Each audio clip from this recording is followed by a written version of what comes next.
Hi, so you're in the job hunting process or is selected for a job interview. What next? Are you nervous or anxious?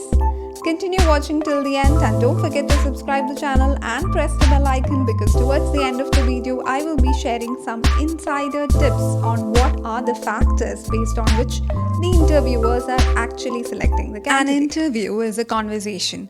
A great interview should be a stimulating conversation. If the interviewer asks you a question, give a relatively short answer. I promise they'll ask for more information if they actually want to hear it. But if you keep talking and talking and talking, you will lose your audience and the job. In fact, studies show that interviewers are more likely to have a positive response to candidates when the interviewer talks more than the candidate. Pay attention to your verbal responses. That is, if you want a professional job, then talk like a professional. Stop sprinkling your speech with like, yeah, I know. Speak with confidence, even if you're not. Just pretend to be. Don't preface everything you say with I think. It weakens your message considerably. For example, if asked, what role do you usually play on a team? Don't say, I think I'm a leader. Instead, say, I am a leader. Are you a leader or do you just think you are? The difference is important. 90 seconds is all it takes. Within about a minute and a half, your interviewer has made an assessment of you. If after this short time, he or she has decided that you are a good candidate, then everything you say afterward will be viewed through that lens. However, if you haven't made a positive first impression, it is likely downhill from there. So make sure to dress appropriately, sit up straight, make good eye contact, and give a good smile. All these things make a huge difference. Find a hook. You might think that the hobbies and special skills you put on the bottom of your resume are just fluff. Really, they are conversation starters. Interviewers often begin by asking you about the things you do outside of your work, like your hobbies. Don't miss this opportunity to connect with your interviewer because more often than not, they will find a common interest, a shared experience, or something they want to learn from you. Be willing to learn. Candidates who are willing to learn can turn negative interviews around. It is all subjective. With all that said, the process is still incredibly subjective. There are a number of books written about how to present oneself at a job interview. Much of what they say is reasonable, although somewhat beside the point, I think. Among other things, they recommend dressing relatively conservatively and being well groomed, learning as much as possible ahead of time about the nature of the job and about the organization, of course, being on time for the interview, having on hand a resume that has been rewritten with the particular job in mind, asking questions about the company, and so on. They also recommend ways of addressing the interviewer, looking him in the eye, speaking in a loud, clear voice, sitting upright, smiling. I think this advice is likely to make the person being interviewed very self-conscious. Let's say then that you have decided you want this particular job, whatever it is.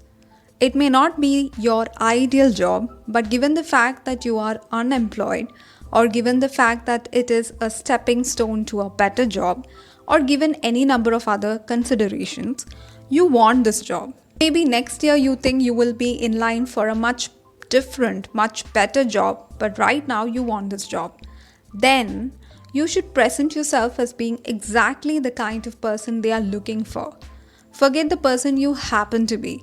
Do not think of how to emphasize your strong points or minimize your shortcomings. Think of how to appear to be the person they are looking for. Is it possible you might then have to lie? Yeah.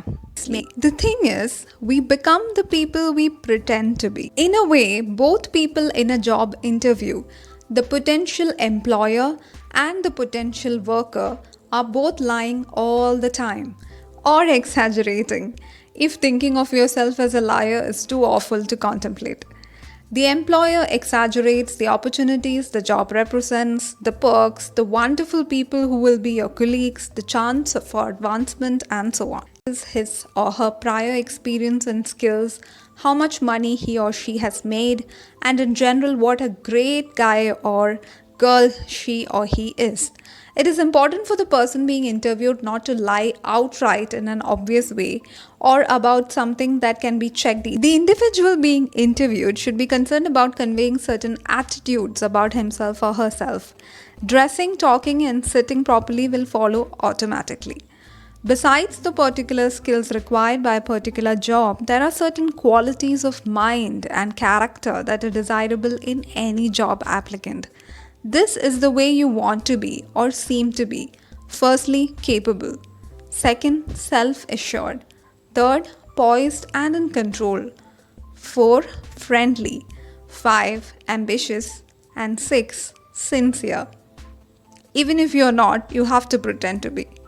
If you can convince yourself that you are these things, you can readily convince any interviewer. You have to just keep practicing, and practicing. But first of all, if you are going for a job interview, ask yourself if you really want the job. An interview is so much more than coming up with the right answers to tough questions.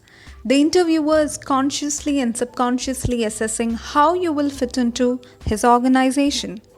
Would your presence and poise represent the company well in future interactions with customers and stakeholders? Did you represent yourself as a dynamic team player who's willing to grow and change as the company does? Skills and experience are important, but likability and that certain something can give you the edge.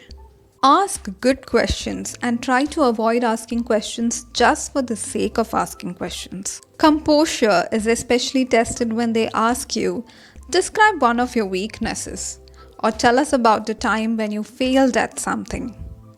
Avoid the old response that at first sounds like a weakness or a failure that you then cleverly twist into a positive. The only person who thinks that's clever is you. Be honest. Tell them about a weakness, how you have become aware of it, and what you have been doing to improve it. Tell them about a failure and what you learned from it. The intent of their question is not to embarrass you. It's to, first, see how you handle difficult questions in the moment. And second, observe your self-awareness. And third, assess how you learn from mistakes and grow as a person when presented with the insight to do so. Make sure you're engaging everyone in the room. If it's a panel interview with 3, 4 or more people interviewing you, make a point of speaking to all of them rather than favoring the primary facilitator. Make eye contact with each one and pull them all into the conversation with smart questions. Thank you for watching. Do like, share, comment and subscribe the channel.